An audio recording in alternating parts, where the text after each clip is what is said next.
हमारी आज की कहानी है अनोखी शर्त। सूर्यकांत नामक एक राजा था। उनकी एक पुत्री थी, नाम था रूपमती। राजकुमारी बचपन से ही चतुर और बुद्धिमान थी। राजकुमारी जब बड़ी हुई तो राजा को उसके विवाह की चिंता सताने लगी। राजा चाहते थे कि रूपमती को ऐसा वर मिले जो चतुराई और बुद्धि में काफ़ी तेज हो। राजा ने दूर दूर के राज्यों में ऐसे सुयोग्य वर की खूब तलाश कराई।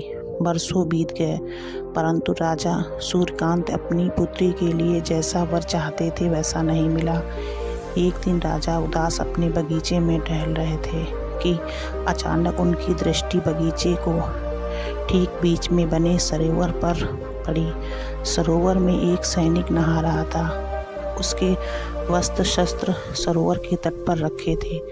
राजा सूर्यकांत की सैनिक की इस दुष्टता पर बहुत क्रोध आया। उन्होंने तुरंत उसे अपने पास पकड़ बुलवाया और गुस्से में तमतमाकर पूछा, तुमने राजमहल के सरोवर में स्नान करने का साहस कैसे किया? सैनिक ने सिर झुकाए हुए कहा, महाराज, मुझसे गलती हो गई, मेरी इस गलती को क्षमा करें। वैसे मैं आपकी चिंता को दूर करने के लिए आपसे मिलना चाहता था, किंतु जब भी मैं आपके पास आने का प्रयत्न करता तभी सुरक्षा कर्मियों के द्वारा भगा दिया जाता था। आपके पास आने का मेरे पास यही एक रास्ता शेष बचा था। राजा सूर्यकांत सैनिक की इस चतुराई पर बहुत प्रसन्न हुए। उन्होंने सैनिक पर विश्वास हो गया कि यह जरूर मेरी चिंता दूर करने का उपाय बताएगा।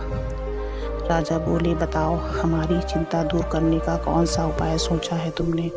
सैनिक ने कहा, महाराज, मैं सरोवर के तट पर एक स्तंभ बनवाऊंगा जो उसको बिना हाथ लगाए गिरा देगा। उसी से आप अपनी पुत्री रूपमती का विवाह कर दीजिएगा।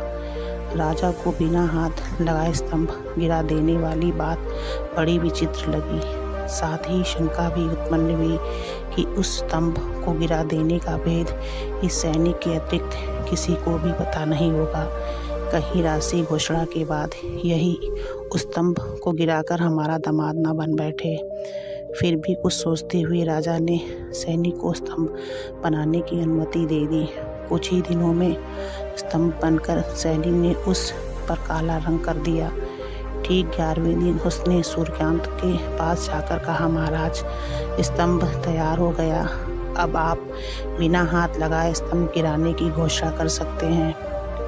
घोषणा करने के बाद राजकुमारी से विवाह करने की इच्छा रखने वाले अनेक युवक आने लगे। युवक आते और स्तंभ को देखते तथा सिर झुकाकर चले जाते। किसी की समझ में यह नहीं आ रहा था कि आखिर बिना हाथ लगाए किस प्रकार से स्तंभ गिराया जा सकता है। समय धीरे धीरे गुजरता गया, लेकिन स्तंभ कोई भी नहीं गिरा पाया। रूपमती की आयु बढ़ती जा रही थी। राजा को अब पहले से भी अधिक चिंता रहने लगी।